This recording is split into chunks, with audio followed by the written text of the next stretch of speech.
사자와 성명서 공식 선언 1 1890년 10월 6일 월요일 선선한 가을 아침 7,000명의 후기 성도들이 템플 스퀘어에 있는 타원형 태버네클의 긴 나무 의자에 조용히 앉아 있었다.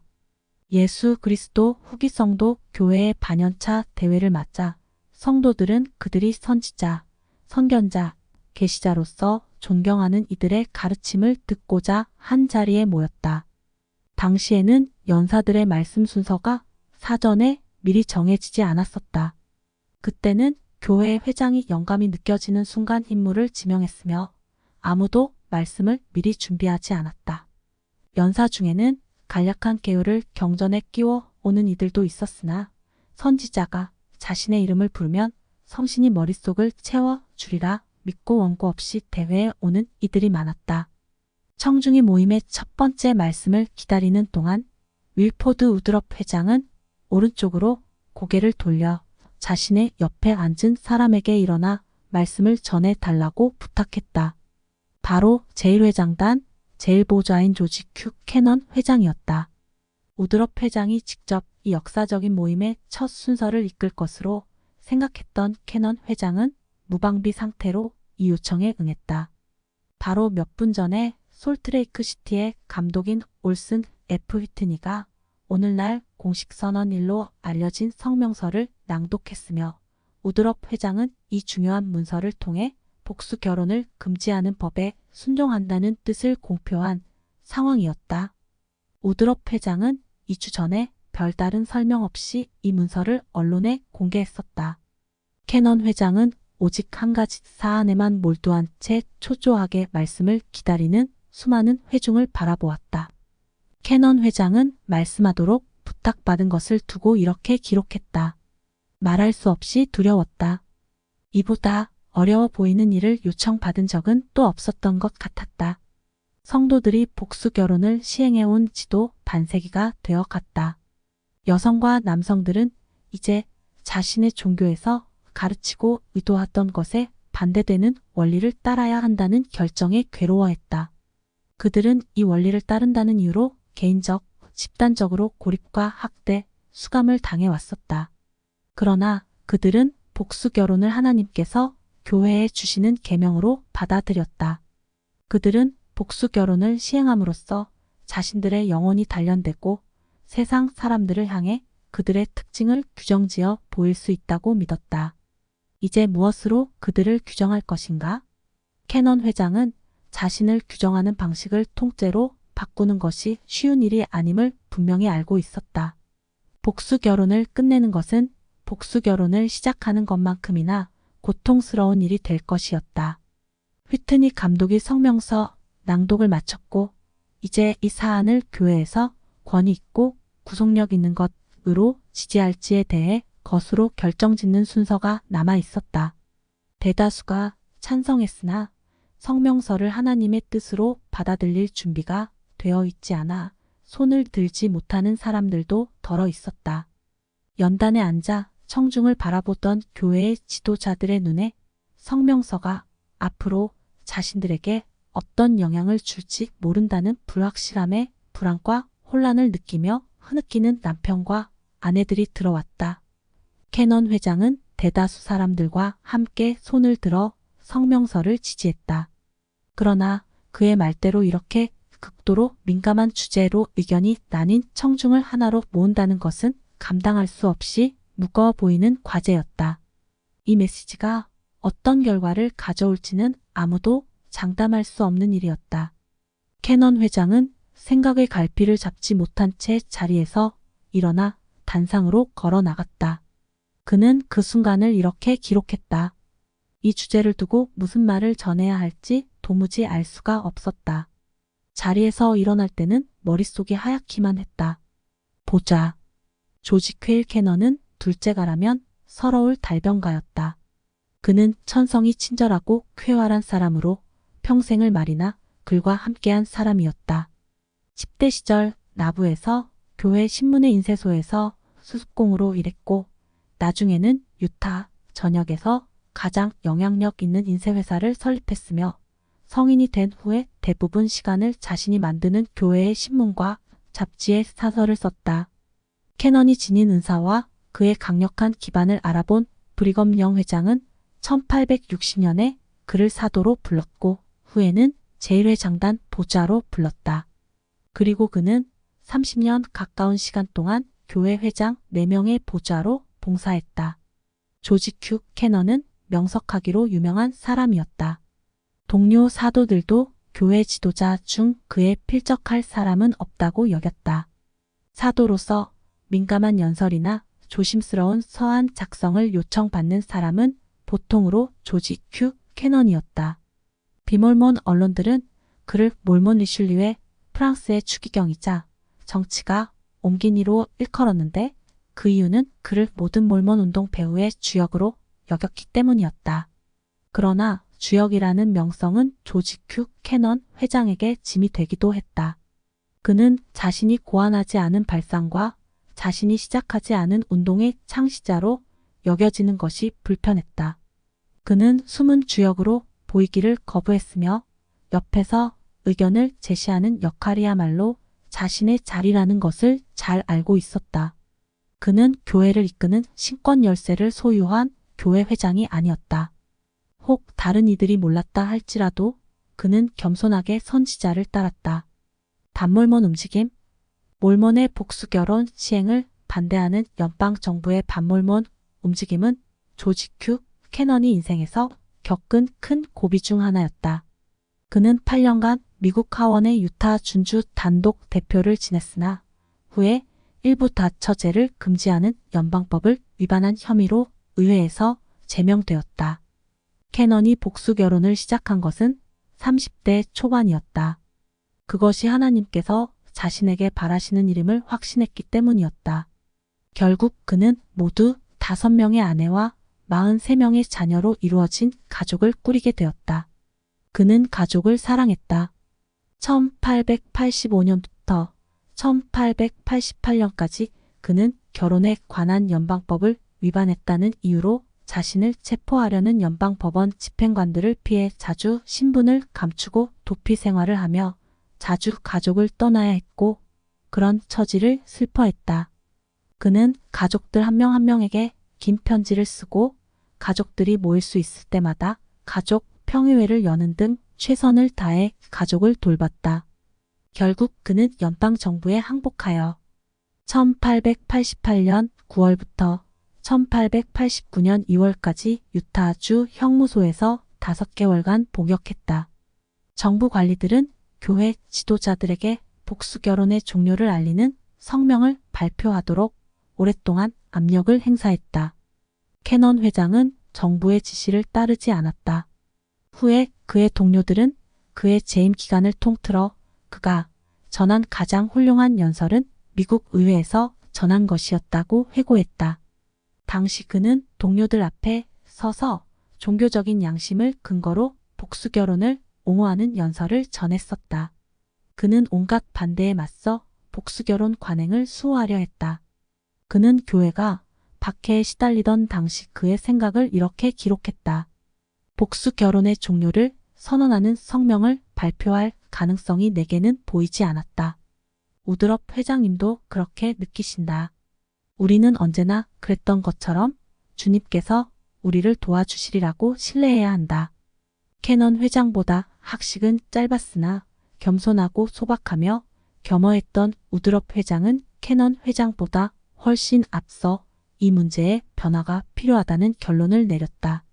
1889년 가을 무렵 한 스테이크 회장이 우드럽 회장을 찾아와서 법률에서는 금지하는 복수 결혼을 앞둔 남성의 추천서에 과연 자신이 서명을 해야 하는가에 대해 문의했다. 그 자리에 함께 있던 캐넌 회장은 우드럽 회장의 답변을 듣고 소스라치게 놀랐다. 우드럽 회장은 다음과 같이 권고했다. 현재 이곳 유타 준주에서 이런 종류의 결혼을 시행하는 것은 적합하지 않습니다. 우드럽 회장은 유사한 상황을 들어 그 근거를 설명했는데 바로 성도들이 박해하는 사람들 때문에 잭슨 군의 성전을 짓지 못하게 되자 주님께서 성도들의 헌물을 받으시고 본래 명하신 것은 연기하셨던 일을 예로 든 것이었다. 우드럽 회장은 이제 복수결혼도 마찬가지라고 했다. 그는 이렇게 설명한 뒤 캐넌 회장에게 의견을 물었다. 늘 조심스럽고 신중했던 캐넌 회장은 새로운 방향으로 나아가는 것이 망설여졌다. 이때까지 교회는 복수결혼을 금지하는 연방정부의 법을 양심에 따라 거부하고 있었다. 캐넌의 일지에 따르면 그 일은 그가 교회 회장이 복수결혼 금지 문제에 관하여 명백하게 자신의 의견을 피력하는 것을 처음으로 목격한 것이었다고 한다. 캐넌은 이렇게 기록했다. 나는 우드럽 회장님의 의견에 완전히 동의할 준비가 되지 않았기에 아무 말도 할 수 없었다. 성명서 1890년 9월 23일 아침 캐넌 회장은 평소처럼 솔트레이크 시티의 비하이브 하우스 바로 남쪽의 제1회 장단 사무실이 있는 빅토리아 아픈 건물인 가르도 저택으로 갔다. 우드럽 회장님은 이 나라 사람들 앞에 우리를 드러내어 비방하고 우리가 우리의 가르침과 관행에 어긋나는 성명을 하도록 적들이 해온 일들을 생각하시며 감정이 퍽 격해진 모습이셨다.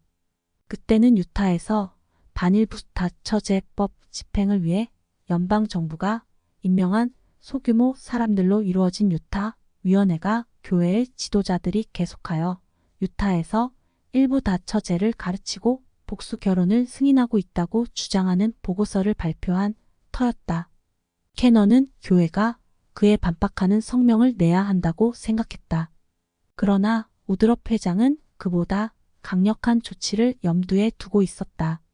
우드럽 회장은 제1회 장단 비서인 조지 깁스를 불러 함께 제1회 장단 사무실과 연결된 방으로 들어갔다. 그곳은 교회 회장이 생각한 바를 불러주면 깁스가 그대로 받아 적는 일을 하는 곳이었다. 사무실로 나온 우드럽 회장은 얼굴이 기쁨으로 빛났고 매우 흐뭇하고 흡족해하는 모습이었다. 우드럽 회장은 받아 적은 글을 캐넌 회장에게 읽어주라고 부탁했다. 캐넌은 다음과 같은 인상을 받았다고 한다. 출판하기에는 부족한 감이 있었지만 생각이 잘 드러나는 아주 좋은 글이었다. 나는 회장님께 잘 되리라고 말씀드렸다. 우드럽 회장의 요청으로 12사도 정원회에서 임무 때문에 외지에 나가 있는 사람들을 제외한 나머지 일원들은 이 문서의 내용을 듣기 위해 즉시 솔트레이크 시티로 모이라는 전가를 받았다.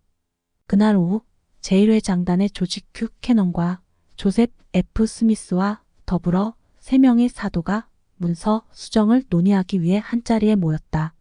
그리고 문서에 이들 수정안을 포함한 뒤 즉시 출판될 수 있도록 언론사로 보냈다. 캐넌 회장은 그날 자신의 일지 기록에 우드럽 회장이 구술한 것을 기록한 원본과 자신이 제안한 수정안을 함께 남겼다. 그는 자신이 그렇게 한 것은 미래의 세대들을 위해 오해를 바로잡기 위해서였다고 말했다. 나는 내가 말하거나 행하지 않은 것을 말하고 행한 것으로 오인당한 일이 많았다. 그는 보좌가 아닌 교회의 회장이 성명서를 세상에 내놓았다는 것을 기록으로 남기고자 했다. 모든 것이 우드럽 회장님의 말씀에서 비롯된 일이었다. 우드럽 회장님은 주님께서 그 일이 우드럽 회장님의 의무라는 것을 명백히 밝혀주셨으며 자신은 그것이 옳은 일이라는 데 한치의 의심도 들지 않았다고 말씀하셨다. 말씀 1890년 10월의 그날 연차 대회에 모인 회중에 말씀을 전하기 위해 태버네클의 단상에 서던 조지 큐 캐넌의 머릿속에는 이제 한 가지 분명한 확신만이 남아 있었다. 무엇이든 주님의 영이 주시는 말씀을 전달해야 한다는 느낌이 들었다. 캐넌 회장은 청중과 마주하자 하얗기만 하던 머릿속이 갑자기 경전 말씀으로 채워지는 것이 느껴졌다. 바로 1년 전에 우드럽 회장이 스테이크 회장을 만났을 때 인용했던 교리와 성약 124편의 구절이었다. 캐넌은 49절로 말씀을 시작했다. 내가 사람의 아들 가운데 어떠한 자들에게 내 이름을 위하여 일을 하라는 명령을 주어 그 사람의 아들들이 그 일을 수행하려고 가서 자기들의 능력을 다하고 자신들이 가진 것을 다하는데 그들의 원수들이 그들을 공격하여 그 일을 수행하지 못하도록 방해할 때에는 보라, 그 사람의 아들들의 손에 더 이상 그 일을 요구하지 아니하고 그들의 헌물을 받음이 내게 마땅하도다. 조지 큐 캐넌은 성명서가 경전에 등장하는 선례의 근거를 둔다는 점에 안도감을 느꼈을 것이다. 우드럽 회장은 태초부터 선지자들이 그랬던 것처럼 한 곳에서 주어진 주님의 말씀을 다른 곳에 적용하라는 영감을 받았던 것이다. 캐넌 회장은 말했다. 이 교리와 성약 125편 49절을 근거로 우드럽 회장님은 이 성명을 발표함이 합당하다는 사실을 몸소 느끼셨습니다. 캐논의 혀가 풀리기 시작했다. 그리고 30분에 걸쳐 그는 청중을 매료시켰다. 나중에 그는 일지에 이렇게 기록했다. 나는 매우 자유롭고 수월하게 말씀을 전할 수 있었다. 조금도 두렵지 않았다. 그는 태버네클에서 말씀을 시작하며 자신이 복수 결혼을 철저히 옹호하던 사람이었음을 인정했다. 공적으로 그리고 사적으로 저는 복수 결혼에 대한 제 믿음을 천명해 왔습니다. 언제 어디에서나 저는 복수 결혼을 옹호했습니다. 물론 이 믿음의 뿌리는 하나님께서 그가 복수 결혼을 시행하기 바라신다는 믿음에 있었다. 그는 자신의 관점에서만 말씀을 전했다. 저는 복수 결혼을 시행하라는 계명을 제가 반드시 해야 할 일로 여겼습니다. 성명서를 발표하는 것은 캐논의 생각이 아니었다. 저는 수십 번도 넘게 복수 결혼을 끝내기 위해 조처가 필요하다고 호소하는 말을 들었습니다. 그러나 영이 그렇게 해야 한다는 느낌을 준 적은 단 한 번도 없었습니다. 우리는 이 일에 관해 주님께서 나서시기를 기다려왔습니다. 그런데 성명서를 둘러싼 영의 느낌이 달랐다. 캐논은 마침내 주님께서 변화를 부르셨음을 확신했다. 우드럽 회장님은 글을 쓰기로 마음먹으셨고 영의 인도로 그렇게 하셨습니다. 회장님은 그 일에 관해 기도하셨으며 하나님께서 자신에게 무엇을 해야 할지 알려주시기를 거듭 간구하셨습니다. 캐논은 전적으로 성명서를 지지했다. 저는 이 성명서가 옳다는 것을 압니다. 그것이 여러모로 저의 개인적인 바람과는 상치됨에도 불구하고 말입니다. 그는 청중에게 자신이 후기 성도들 사이에서 성명서에 대한 반응이 두 가지로 갈리는 모습을 보았노라고 말했다. 지금 우리가 취한 조치의 필요성을 느끼고 가슴 깊이 슬퍼하는 이들이 있는가 하면 의기양양하게 내가 그랬지. 결국 그렇게 될 거라고 했잖아. 라며 자축하는 이들도 있었다. 부자인 이들은 교회 지도자들이 이런 결론을 내리는데 너무 오랜 시간이 걸렸다고 질책했다. 그들은 지도자들이 더 서둘렀더라면 교회 회원들이 많은 세월 동안 고통받으며 가슴 아파하지 않아도 되었을 것이라고 주장했다. 캐논은 자신의 관점은 이 후자의 의견과는 다르다고 말했다. 저는 영원하신 아버지 하나님께 그리고 모든 하늘과 땅 위에 그것이 진실로 우리에게 소중한 원리였음을 어떤 면에서는 목숨보다 더 소중한 원리였음을 우리가 증명할 필요가 있었다고 믿습니다. 저에게 법을 따를 것을 제안하셨던 분들이 말씀하신 시점에서 우리가 복수 결혼을 내려놓았더라면 우리는 그렇게 하지 못했을 것입니다. 자신에게 소중한 원리를 수호하겠다는 성도들의 의지에는 누구도 의문을 제기할 수 없었다. 남성과 여성 그리고 어린이들이 겪은 말할 수 없는 고통은 하늘에서 그들에게 축복으로 돌아갈 것이다. 결론. 캐논 회장이 자리로 돌아가 앉은 뒤 우드럽 회장은 다시 한번 그의 보좌를 놀라게 했다. 그가 직접 말씀을 전하기 위해 일어선 것이다. 우드럽 회장은 보좌의 말씀이 곧 자신의 말씀이라고 확인하며 이렇게 전했다. 조지 큐 캐논 형제님은 저희의 입장을 여러분께 밝혀주셨습니다. 이스라엘이여, 주님께서는 저나 이 교회의 회장의 직을 맡는 다른 어떠한 사람도 여러분을 잘못된 길로 인도하도록 용납하지 않으실 것입니다. 그런 일은 계획되어 있지 않습니다. 캐논은 대회에 풍성하게 임한 성령이 주님께서 성명서를 승인하셨음을 증거한다고 생각했다. 주님의 영이 강렬하게 느껴졌다. 분명 모든 충실한 성도가 주님께서 친히 이 일에 참여하셨고 이 일이 그분의 승인으로 이루어졌다는 증거를 주님께 받았을 것이다. 캐넌은 그날의 일지에 이렇게 기록했다. 우리의 행동에 대해 내 생각을 논할 수는 없다. 그러나 그것이 옳음을 안다. 또한 우드럽 회장님께서 올바른 걸음을 내디디셨음을 나는 분명히 안다. 우드럽 회장은 계시의 전달자였으며 보좌로서 캐넌이 할 일은 그가 온 생애 동안 그러했듯 하나님의 계시를 지지하고 옹호하는 것이었다. 캐넌은 말했다. 나는 주님께 다음과 같은 증거를 얻었다. 이 일로 우리가 희생을 치른 것과 우리에게서 복수 결혼을 그만두겠다는 약속을 받아내기 위해 자행된 모든 일에 저항하며 우리가 지금껏 굳건하게 버텨온 것을 주님께서 받아들여 주실 것이며 이제 그분은 사실상 그만하면 되었다. 라고 말씀하시니 우리는 이 일을 주님의 손에 맡긴다.